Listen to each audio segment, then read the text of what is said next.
Puji Tuhan, saudari, kita akan melanjutkan pembahasan di dalam semi-annual training bulan Desember tahun 2025 yang berjudul Mengalami, Menikmati, dan Mengekspresikan Kristus, bagian yang keempat. Dan kita akan melanjutkan di dalam pengkajian berita ke-45 atau berita yang ke-9 yang berjudul Anak Domba yang diikuti buah sulung para pemenang. Kita lanjutkan di dalam pembahasan judul dan ayat penting dalam berita ini. Saudari, berita ini diambil dari bagian B dari Romawi keempat dalam garis besar Kitab Wahyu, ya. Di dalam Alkitab versi pemulihan kita buka garis besar Kitab Wahyu, ya. Kita masuk ke dalam Romawi yang keempat. Romawi yang keempat membahas mengenai hal-hal yang akan terjadi, ya, dari pasal 4 sampai dengan pasal 22.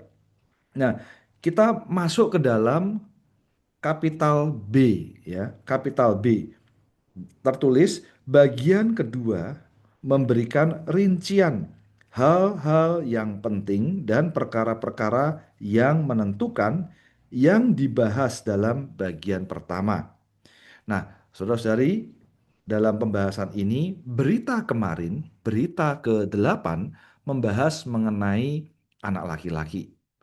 Anak laki-laki adalah bagi kepentingan Allah untuk mengalahkan musuhnya. Nah, namun saudara-saudari, di dalam bagian ini kita sampai kepada bagian B nomor ketiga yang tertulis tiga penuaian. Dan kita masuk di dalam huruf A, yaitu buah sulung kaum beriman sebelum kesusahan besar. Nah, saudara-saudari, buah sulung ini adalah bagi kepuasan Allah. Semoga kita memahami, ya. Kalau anak laki-laki adalah bagi kepentingan Allah mengalahkan musuhnya, kalau buah sulung adalah bagi kepuasan Allah. Tentu keduanya ini adalah para pemenang. Amin. Baik, puji Tuhan. Kita lanjutkan di dalam judul dan ayat penting bagian ini, saudara, ya. Yang pertama adalah buah sulung yang mengikuti anak domba. Nah, di dalam Wahyu pasal 14 ayat 1 di sana dikatakan, dan aku melihat, lihatlah anak domba berdiri di atas gunung Sion, dan bersamanya ada 144.000 orang, pada dahi mereka tertulis namanya dan nama bapaknya. Dan di dalam ayat 4 dikatakan, mereka adalah yang mengikuti anak domba kemana saja dia pergi. Mereka dibeli dari antara manusia sebagai buah sulung kepada Allah dan kepada anak domba. Nah, saudari, di dalam bagian ini kita dapat melihat yang pertama adalah bahwa anak domba berdiri di atas gunung Sion. Sedangkan mereka adalah buah sulung, ya. Mereka ini adalah mereka dibeli dari antara manusia sebagai buah sulung. Nah, buah sulung ini yang mengikuti anak domba, ya. Maka kita dapat membahas bahwa buah sulung yang mengikuti anak domba. Semoga kita dapat mengikuti, ya, penjelasan di layar, saudara, ya. Jadi bahwa mereka ini adalah buah sulung, dan buah sulung ini yang mengikuti anak domba kemana saja anak domba atau kemana saja dia pergi, ya. Nah, bagaimana hari ini kita dapat mengikuti, ya, anak domba? Maka saudari, kuncinya adalah kita perlu bergerak hidup bersama dengan Allah dan setia melayani. Ini adalah dua hal yang penting, saudara-saudari, ya, dalam berita ini. Kita perlu bergerak hidup bersama dengan Allah, ya, satu dengan diri Allah, dan setia melayani. Di dalam Kejadian pasal 5 ayat 22, di sana dikatakan, dan Henok bergerak hidup bersama dengan Allah selama 300 tahun setelah dia memperanakkan Metusalah, dan dia memperanakkan anak laki-laki dan perempuan. Nah, saudari, kuncinya adalah bergerak hidup bersama dengan Allah. Puji Tuhan, Henok adalah pribadi yang bergaul, ya, bergerak hidup bersama dengan Allah. Nah, di dalam terjemahan LAI adalah bergaul. Nah, bergaul itu adalah bergerak juga hidup bersama dengan Allah. Setiap pergerakannya adalah satu dengan Allah. Dalam hidupnya juga satu dengan Allah. Jadi bergerak hidup adalah bersama dengan Allah. Dia satu dengan Allah. Amen. Kemudian di dalam Matius pasal 24 ayat 45 dikatakan, jadi siapakah hamba yang setia dan bijaksana yang diberi tanggung jawab oleh Tuhan atas rumah tangganya untuk memberi mereka makanan pada waktunya. Nah, saudari, ini adalah hamba yang setia dan bijaksana adalah hamba yang memberi makanan pada waktunya. Ini adalah perkara setia melayani. Puji Tuhan, saudari. Mari kita teruskan di dalam struktur berita di dalam berita ini, ya. Amen. Romawi yang pertama membahas mengenai buah sulung, ya. Jadi buah sulung mengikuti anak domba. Ini jelas seperti yang dikatakan di dalam Wahyu pasal 14 ayat 1 sampai 5, ya. Saudara, mewahyukan bahwa Kristus adalah anak domba yang diikuti oleh buah sulung para pemenang. Dan di dalam kapital A sampai C membahas keterangkatan buah sulung. Jadi buah sulung adalah para pemenang yang hidup. Mereka adalah yang pertama matang di ladang Allah. Maka mereka akan dituai sebelum masa panen, ya, sebagai buah sulung kepada Allah dan kepada anak domba. Puji Tuhan, saudara, ya. Mungkin ada yang belum tahu apa beda buah sulung dengan hasil tuaian panenan. Nah, saudara-saudari, di dalam perkebunan, sebelum masa panen raya tiba, panen raya itu adalah musim di mana semua tanaman itu telah menghasilkan buah-buah yang matang, ya, pada satu waktu yang bersamaan, di satu waktu tertentu yang bersamaan, sehingga disebut panen raya. Nah, sebelum panen raya itu tiba, ya, sebelum waktu panen raya tiba, beberapa pohon itu menghasilkan buah sulung, ya, buah yang lebih dahulu matang, ya, yang lebih dahulu matang, yang siap dipanen, yang siap dituai. Sekali lagi, ini bukan panenan massal, ya, bukan panen raya, tetapi dari beberapa pohon ini lebih dahulu, ya, menghasilkan buah-buah yang matang. Nah, buah yang matang ini disebutlah buah sulung. Puji Tuhan, saudari, ya, kita dapat jelas perkara itu. Nah, kemudian saudari, ya, ada dua aspek mengenai keterangkatan, bahwa keterangkatan para pemenang sebelum kesusahan besar dan keterangkatan mayoritas pada akhir kesusahan besar. Ini seperti yang kami jelaskan barusan, ya, bahwa para pemenang yang dituai, ya, sebelum kesusahan besar ini seperti eh, buah sulung, ya, yang telah matang sebelum masa panen raya. Nah, tentunya adalah keterangkatan mayoritas kaum beriman pada akhir kesusahan besar itulah panen raya, ya. Banyak yang matang kemudian dituai. Puji Tuhan, saudara, ya. Nah, kita dapat melihat di dalam Imamat pasal 23 ayat 10, kita dapat melihat inilah lambang keterangkatan, yaitu lambang tuaian yang matang di ladang. Puji Tuhan, ya. Nah, di dalam kapital D sampai F membahas bahwa buah sulung adalah bagi kepuasan Allah. Semoga ini boleh menjadi ingatan kita, ya. Setiap kali kita membahas buah sulung adalah bagi kepuasan Allah.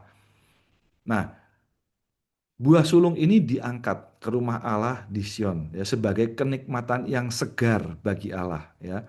Ya, ini adalah bagi kepuasan Allah. Nah, saudara, ya, pada buah sulung itu, ya, tertulis namanya dan nama bapaknya. Ini menyatakan bahwa para pemenang, ya, buah sulung ini, ya, saudara, mereka sepenuhnya satu dengan anak domba, ya. Mereka sepenuhnya, ya, satu dengan Bapa. Nah, karena namanya tertulis pada dahi mereka, ya, bukan hanya menunjukkan mereka satu dengan anak domba dan bapa, tetapi nama pada dahi mereka menunjukkan bahwa mereka itu adalah milik anak domba dan bapa. Nah, saudari, mudah seperti saudari menuliskan nama Anda pada buku. Artinya bahwa buku itu milik Anda, ya, milik sesuai dengan nama yang tertera. Nah, Buah sulung ini milik siapa? Karena buah sulung ini ada tertulis namanya dan nama bapaknya, maka buah sulung ini adalah milik, amen, anak domba dan bapa. Puji Tuhan, saudari ya. Jadi buah sulung adalah buah yang paling awal matang di antara tuaian Allah. Puji Tuhan. Ya, kalau kita sudah jelas perkara ini, kita dapat masuk di dalam Romawi yang kedua. Nah, Romawi yang kedua adalah bagaimana kita bergerak hidup bersama dengan Allah itu di dalam iman ya. Jadi Romawi 2 membahas bahwa mengikuti anak domba dan bergerak hidup bersama dengan Allah berdasarkan iman. Puji Tuhan ya. Nah, eh, bahwa agar kita mengikuti anak domba ya, maju mencapai kematangan, menjadi buah sulung, kita perlu bergerak hidup bersama dengan Allah berdasarkan iman. Jadi untuk luput dari kematian dan beroleh kesaksian ya, yang menyenangkan Allah. Nah, jalan untuk luput dari kematian ini, saudari, adalah melalui di dalam kapital A ini ya, yaitu melalui apa? Bergerak hidup bersama dengan Allah. Puji Tuhan. Amin ya, karena Allah kita adalah Allah yang hidup. Maka ketika kita satu dengan Allah yang hidup, amin, maka kita luput dari kematian. Kemudian saudari ya, kita bergerak hidup ini ya adalah berperilaku berdasarkan iman di dalam kapital B ya. Dari sisi kita, amin, kita berperilaku berdasarkan iman. Dan kapital C ini adalah Henok sebagai teladan, orang pertama yang terangkat. Dia mewakili semua pemenang yang terangkat ketika mereka hidup. Oh, saudara, ini perkara yang sangat manis ya. Henok adalah orang pertama yang terangkat. Amen. Ya. Kemudian di dalam Romawi yang ketiga kita lanjutkan, ini adalah perkara setia melayani dalam amanat Tuhan, ya. Jadi Romawi yang ketiga membahas mengikuti anak domba dan setia melayani dalam amanat Tuhan. Nah, di dalam kapital A sampai C membahas hamba yang setia dan bijaksana sebagai pengurus rumah tangga adalah untuk memberi makanan pada waktunya. Nah, saudara-saudari, kita dapat melihat bahwa Allah itu memiliki rumah tangga, ya. Allah memiliki rumah tangga, Allah juga memiliki pemerintahan. Ya, Allah memiliki pengaturan rumah tangga. Inilah yang dimaksud dengan ekonomi, ya, oikos dan nomos, pengaturan rumah tangga. Nah, pengaturan rumah tangga ini adalah punya satu tujuan. Kenapa perlu di pengaturan? Adalah untuk menyalurkan dirinya sendiri sebagai makanan. Ini ya, saudara ya, sebagai makanan ya. Pada waktunya ya.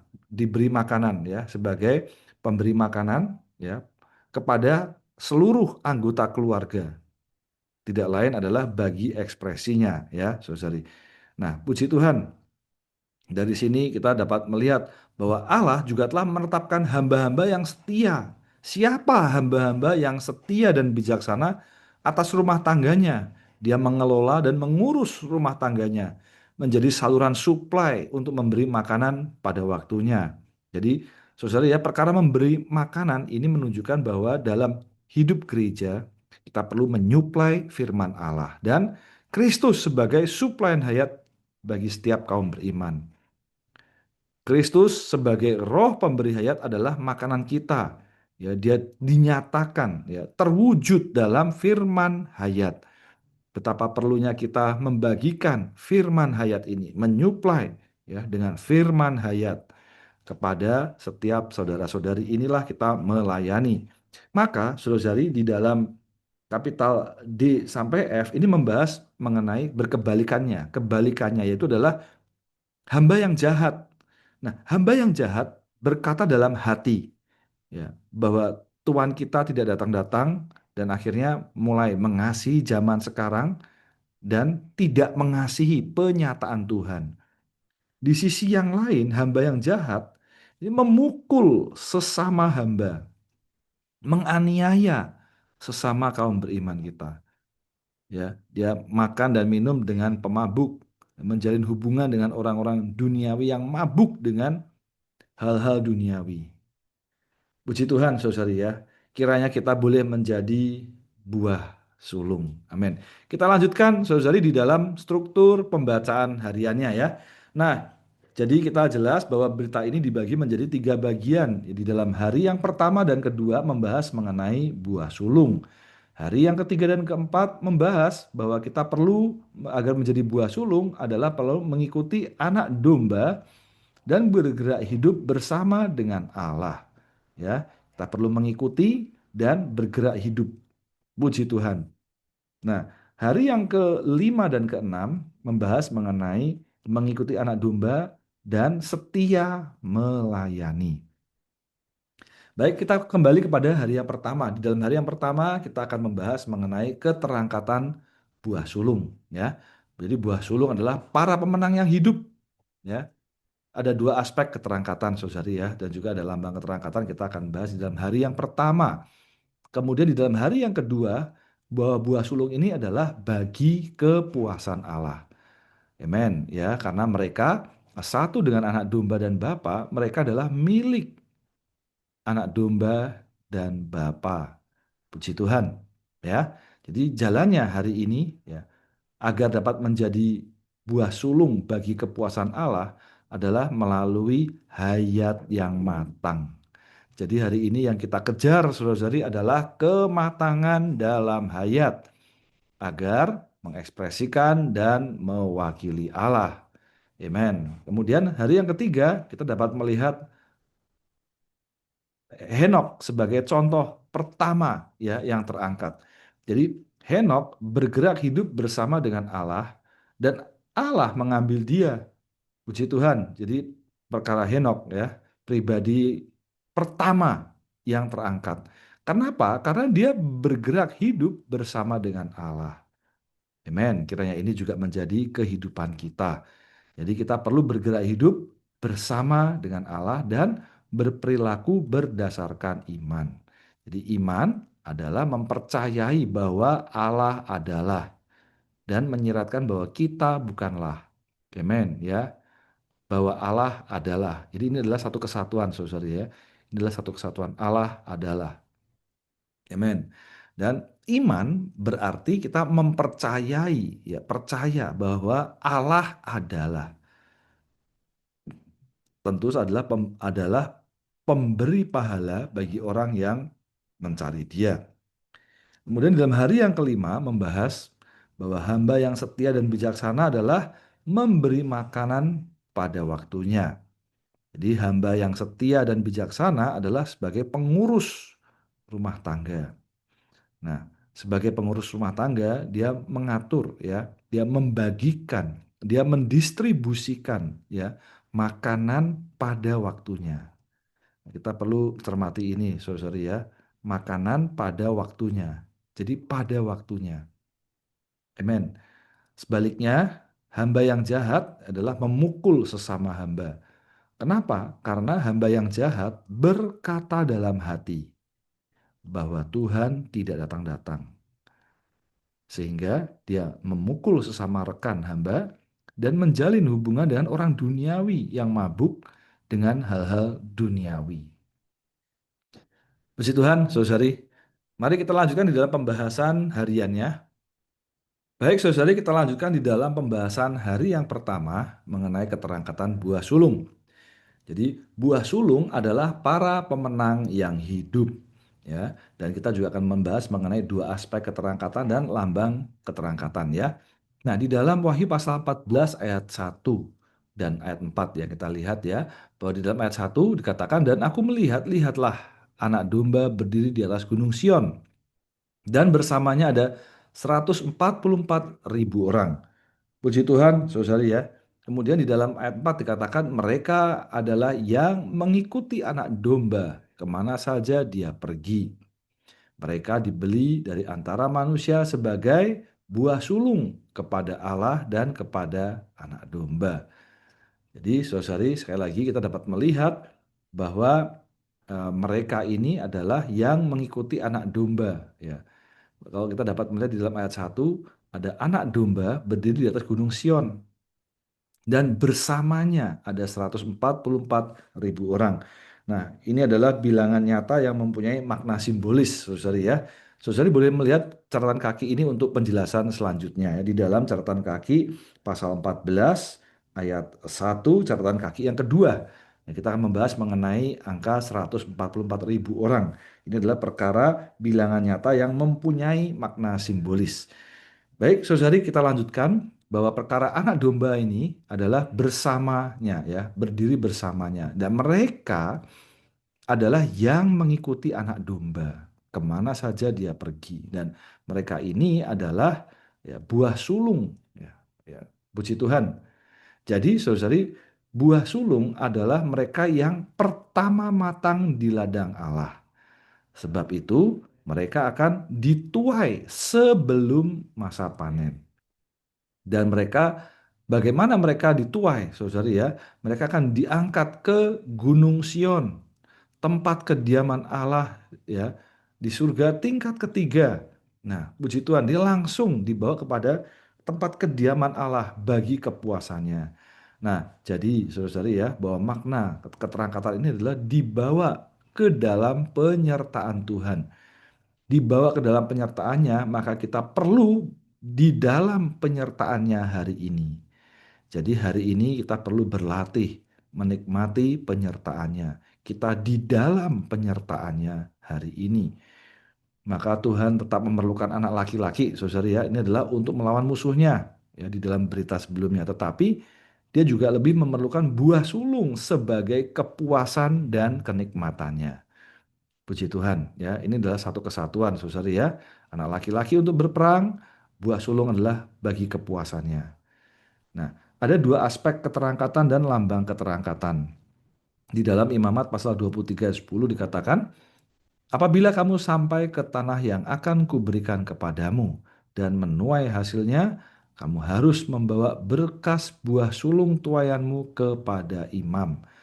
Nah, jadi saudari, kita mewahyukan ada dua aspek keterangkatan, ya, keterangkatan para pemenang sebelum kesusahan besar dan keterangkatan mayoritas kaum beriman pada akhir kesusahan besar.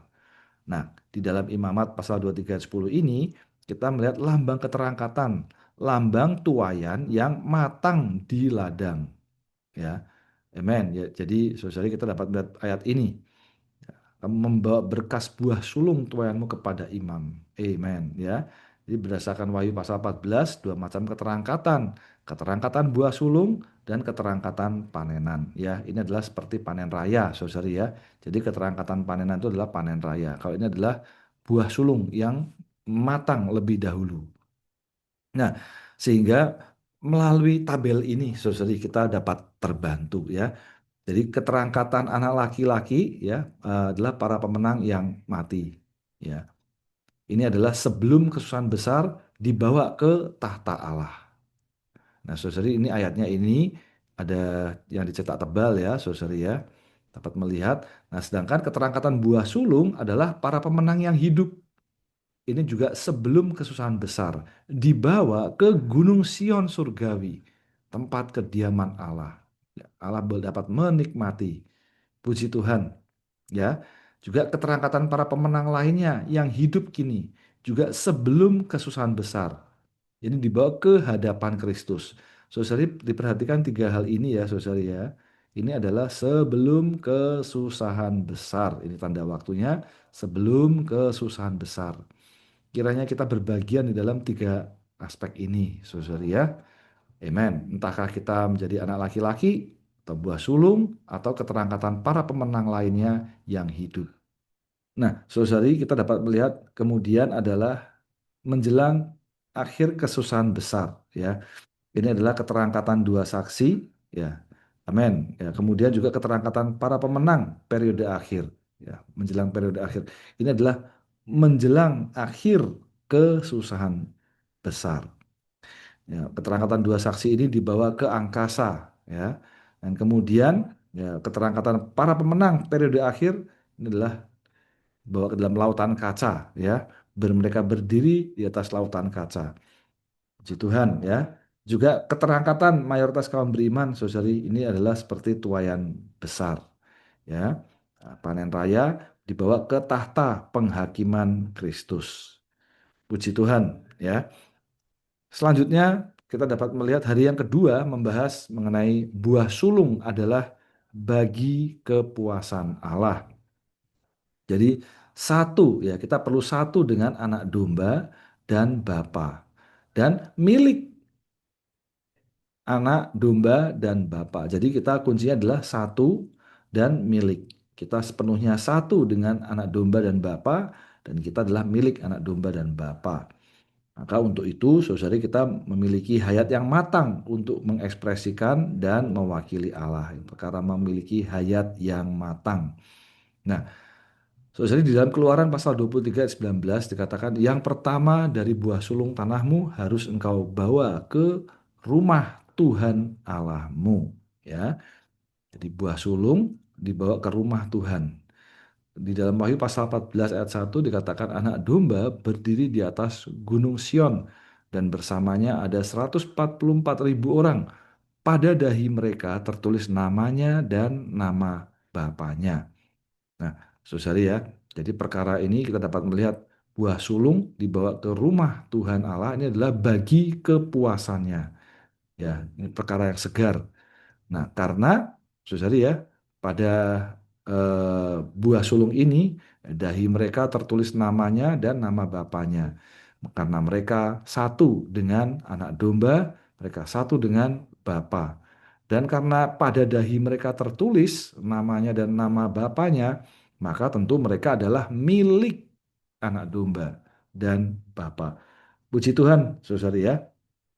Nah, karena itu kita perlu mengejar ya hayat yang matang ya. Kita sampai kepada hayat yang matang. Dalam Ibrani pasal 6 ayat 1 dikatakan sebab itu setelah meninggalkan firman permulaan tentang Kristus, marilah maju kepada kematangan. Jadi saudari, buah sulung itu adalah yang paling awal matang di antara tuayan Allah. Kita juga perlu diubah ya, adalah perkara perubahan dalam hayat alamiah kita menjadi matang, dipenuhi hayat ilahi yang mengubah kita. Tujuannya adalah bagi ekspresi Allah, ya. Jadi hanya hayat yang matang yang dapat memiliki gambar Allah dan melaksanakan kekuasaannya. Yang kita kejar, saudari ya, adalah kematangan dalam hayat, ya, hayat yang matang. Amen. Mari, saudari, maju kepada kematangan. Selanjutnya, mengikuti anak domba menjadi bagian dari anak domba.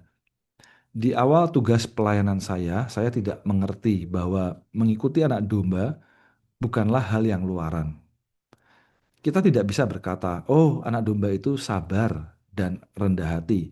Kita harus meniru kesabaran dan kerendahan hatinya.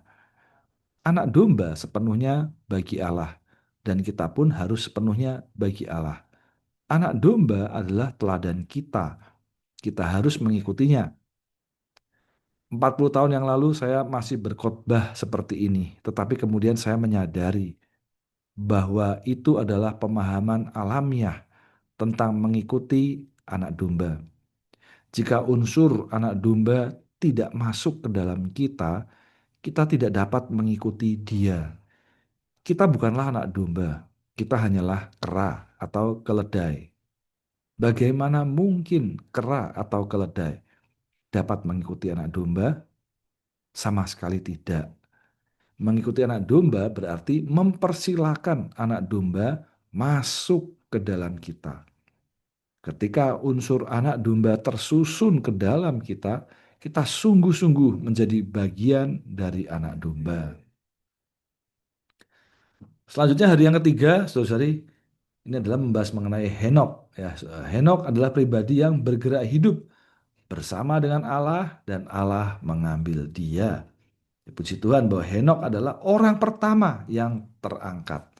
Nah, di dalam Kejadian pasal 5 ayat 22 dikatakan, dan Henok bergerak hidup bersama dengan Allah selama 300 tahun. Setelah dia memperanakkan Metusalah dan dia memperanakkan anak laki-laki dan perempuan.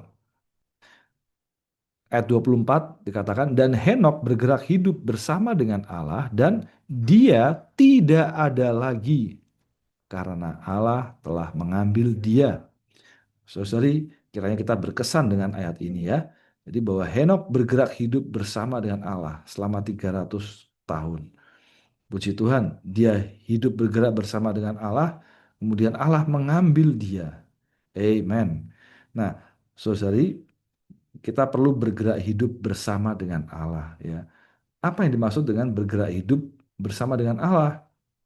Yaitu kita tidak mengesampingkan Allah, tidak merasa diri paling benar, tidak berperilaku menurut konsepsi dan keinginan sendiri, tidak berperilaku menurut arus zaman, dan tidak melakukan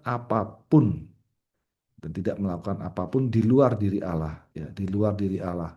Jadi sepenuhnya mengandalkan diri Allah. Nah, saudari, di dalam yang kedua, ya, bergerak hidup bersama Allah adalah dengan Allah sebagai pusat dan segala sesuatu kita. Dia hidup dan berperilaku menurut Allah dan bersama dengan Allah, menurut wahyunya dan pimpinannya, dan melakukan segala sesuatu bersama dengan Dia. Nah, ini saudara, kita perlu garis bawah ini. Allah sebagai pusat dan segala sesuatu kita. Dan yang ketiga adalah kehidupan kita tidak berdasarkan apa adanya kita atau apa yang dapat kita lakukan. Amen. Sebaliknya, kehidupan kita berdasarkan diri Allah sendiri. Nomor 4 adalah kita perlu memiliki kebiasaan bersekutu dengan Allah. Amen. Ya, bersekutu dengan Allah ini adalah senantiasa mengontak Tuhan dan terus-menerus di bawah ya infusnya, ya, penyalurannya. Yang kelima, kita perlu senantiasa melatih roh kita. Ya, kita menikmati Trinitas Ilahi. Puji Tuhan, saudara ya. Dan yang keenam, kita perlu menyangkal diri di aspek yang negatif, ya, menyangkal diri dan menyangkal segala sesuatu yang dari diri kita, bersumber dari diri kita, supaya kita dapat menjadi satu dengan Dia. Puji Tuhan. Hari yang keempat, kita perlu bergerak hidup bersama dengan Allah adalah berperilaku berdasarkan iman. Jadi dengan iman ini adalah kita mempercayai bahwa Allah adalah dan kita bukanlah. Amen. Saudara ya, kita mempercayai adalah bahwa Allah adalah pemberi pahala bagi orang yang mencari Dia. Di sisi Allah, diri Allah adalah Sang Adalah. Amen. Di sisi kita adalah menjadi pribadi orang yang mencari Dia. Nah, karena itu, saudari, kita dapat melihat di dalam Ibrani pasal 11 ayat 5 dikatakan, karena iman Henok terangkat sehingga tidak melihat kematian, dan dia tidak ditemukan karena Allah telah mengangkatnya. Di dalam 2 Korintus 5:7 dikatakan, karena kami berperilaku berdasarkan iman, bukan berdasarkan yang kelihatan. Jadi, saudari ya, kita mempercayai bahwa Allah adalah, percaya bahwa Dia adalah apa? Dia adalah segala sesuatu bagi kita dan kita bukanlah apa-apa. Nah, ini ada satu kutipan dari John Nelson Darby, ya, J.N. Darby. Dia berkata, "Oh, betapa sukacita dapat tidak memiliki apa-apa, bukan apa-apa, tidak melihat apa-apa, tetapi hanya melihat Kristus yang hidup dalam kemuliaan. Tidak mempedulikan apa-apa, hanya mempedulikan kepentingannya di sini." Amin. Ya. Nah, karena itu kita perlu belajar mempercayai bahwa Allah adalah. Di dalam Ibrani pasal 11 ayat 6 dikatakan, tanpa iman tidak mungkin orang berkenan kepada Allah. Karena siapa yang datang ke hadapan Allah harus mempercayai bahwa Allah adalah, dan Dia memberi pahala kepada orang yang mencari sampai menemukan Dia. Amen. Ya. Di dalam Mazmur pasal 27 ayat 4 dikatakan, satu hal telah kuminta kepada Tuhan, itulah yang pasti kucari, yaitu mendiami rumah Tuhan seumur hidupku, untuk menatap keindahan Tuhan dan memohon dalam bait-Nya. Nah, saudari, kita perlu terkesan bagian ini, ya, adalah mendiami rumah Tuhan seumur hidupku. Ini adalah sepenuhnya satu dengan diri Allah, ya. Mendiami, ya. Kita boleh mengalami kediaman kita adalah diri Allah sendiri. Nah, di dalam kenikmatan akan rumah Tuhan, kita menatap, ya, kita melihat ya bagaimana keindahan Tuhan dan memohon di dalam bait-Nya. Nah, puji Tuhan, ini adalah satu pahala ya bagi orang yang mencari. Ya, dia dapat menatap keindahan Tuhan dan memohon dalam bait-Nya. Amen. Ya, puji Tuhan, saudara ya. Selanjutnya di dalam hari yang kelima, membahas mengenai hamba yang setia dan bijaksana adalah yang memberi makanan pada waktunya. Ini adalah perkara pengurus rumah tangga, saudara ya. Ini bagaimana di aspek pelayanan kita, di aspek pelayanan. Sebagai pengurus rumah tangga adalah memberi makanan pada waktunya. Di dalam Matius pasal 24 ayat 45 dikatakan, jadi siapakah hamba yang setia dan bijaksana, yang diberi tanggung jawab oleh tuan atas rumah tangganya untuk memberi mereka makanan pada waktunya. Ayat 46, diberkati dan berbahagialah hamba yang didapati sedang berbuat demikian ketika tuannya datang. Jadi perkara ini, saudari, perkara yang sangat penting. Jadi hamba yang setia dan bijaksana, saudari, adalah ketika Tuhan datang, dia akan diberkati dan berbahagia. Nah, tanggung jawab sebagai hamba yang setia dan bijaksana ini apa-apa? Yaitu adalah memberi mereka makanan pada waktunya. Kita setia mengerjakan perkara ini. Yaitu perkara apa? Memberi makanan pada waktunya. Sehingga ketika tuannya datang, kita didapati sedang berbuat demikian. Puji Tuhan ya, saudari ya.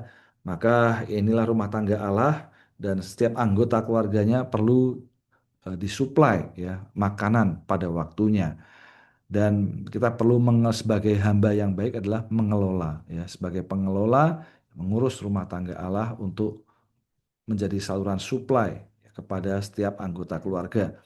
Nah, kemudian saudari di dalam Yohanes 6 ayat 63 dikatakan, rohlah yang memberi hayat, daging sama sekali tidak berguna. Perkataan-perkataan yang kukatakan kepadamu adalah roh dan hayat. Nah, puji Tuhan. Jadi jelas bahwa perkara roh ini adalah perkara hayat.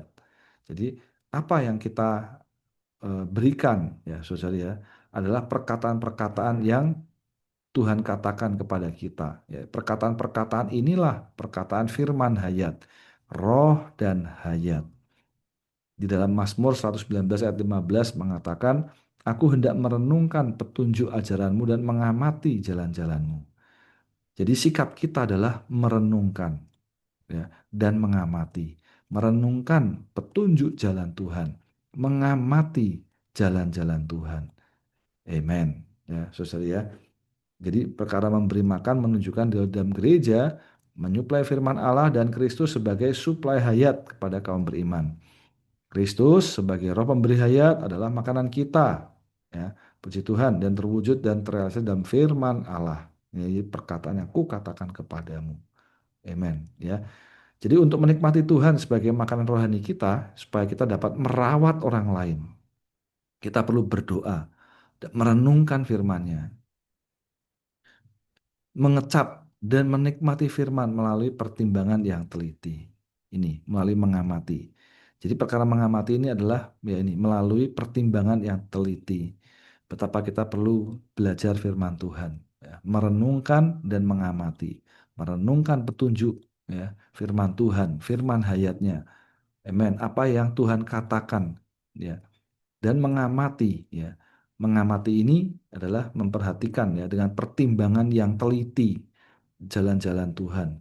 Jadi kita perlu bertekun di dalam doa dan dalam tugas pelayanan firman. Amen. Terakhir, saudara-saudari, ini adalah di aspek yang negatif, yaitu adalah hamba yang jahat dan sesama rekan hamba. Nah, saudari, hamba yang jahat ini bukan dimulai dari perbuatannya, tetapi saudari perlu diperhatikan bahwa hamba yang jahat dimulai dari berkata dalam hati.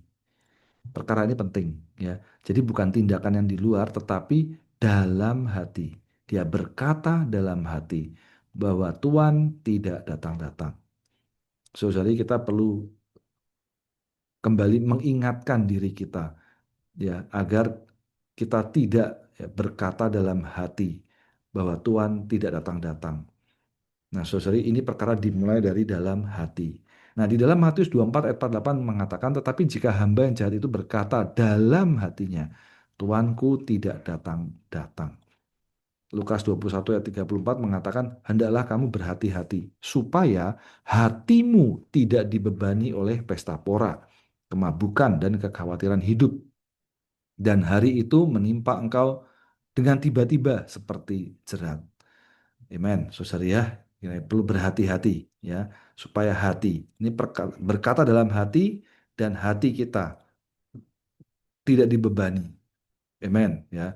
Nah, karena itu eh, kita tidak menjadi pribadi yang jahat, tetapi kita berjaga-jaga ya. Amen. Karena itu perlu berwaspada terhadap ketamakan, tidak menyimpan harta bagi diri sendiri tetapi kaya kepada Allah. Dikatakan, ingatlah akan istri Lot. Ini adalah peringatan yang serius terhadap kaum beriman yang mengasihi dunia. Kita harus berjaga-jaga dan dalam permohonan doa supaya pada hari kedatangan Tuhan kita tidak menimpa ya dengan tiba-tiba seperti jerat. Nah, di sisi yang lain sebagai hamba yang jahat itu adalah memukul sesama rekan hamba dan menjalin hubungan dengan orang-orang duniawi yang mabuk dengan hal-hal duniawi. Dalam Matius pasal 24 ayat 49 mengatakan, dan mulai memukul rekan sesama hambanya serta makan dan minum dengan pemabuk. Ya, ini adalah orang duniawi yang mabuk dengan hal-hal duniawi. Nah, saudara ya, semoga kita berkesan. Diawali dari berkata dalam hati, kemudian mulai memukul. Nah, kemudian ya bergaul ya, dengan menjalin hubungan dengan orang-orang duniawi yang mabuk dengan hal-hal duniawi. Maka di dalam 2 Timotius pasal 2 ayat 22 menjadi peringatan bagi kita. Jauhilah nafsu orang muda, kejarlah keadilan, iman, kasih, dan perdamaian bersama mereka yang berseru kepada Tuhan dengan hati yang murni. Amen. Ya, saudara ya. Semoga Tuhan menerangi kita. Ya, kita tidak seharusnya menghakimi atau menghukum sesama orang beriman, tetapi ramah terhadap mereka, berhati lembut, mengampuni mereka, sebagaimana Allah di dalam Kristus telah mengampuni kita. Kita tidak boleh mencaci maki, mengkritik saudara kita, tetapi memandang mereka lebih unggul daripada kita. Nah, saudari ya, bagaimana kita memukul? Tentu kita secara jasmani, kita tidak main fisik ya, memukul secara fisik. Tetapi perkara kita mencaci maki, mengkritik, ini adalah bagian dari memukul ya, rekan sesama hamba. Tapi sebaliknya, yang perlu kita lakukan adalah memandang mereka lebih unggul daripada kita. Nah, perkara makan dan minum dengan pemabuk adalah menjalin hubungan dengan orang duniawi yang mabuk dengan hal-hal duniawi. Sebaliknya, kita harus menjauhi ya nafsu orang muda. Amen. Ya, kita mengejar Kristus yang al-muhid bersama mereka yang berseru kepada Tuhan dengan hati yang murni. Haleluya. Sebagai penutup, saudari, amen, kita perlu mengikuti anak domba dan menjadi buah sulung. Karena itu, amen, kita perlu hidup dalam keterangkatan. Nah, hidup dalam keterangkatan ini adalah hidup di dalam penyertaannya. Kita menikmati penyertaannya dan terbiasa dipimpin oleh penyertaannya hari ini. Maka di aspek hayat, kita boleh bergerak hidup bersama dengan Allah berdasarkan iman. Di dalam iman inilah kita menikmati penyertaannya. Dan di aspek pelayanan kita setia memberi makan pada waktunya. Amin, saudari ya. Demikian kita mengikuti anak domba dan menjadi buah sulung. Mulia bagi Tuhan. Amin.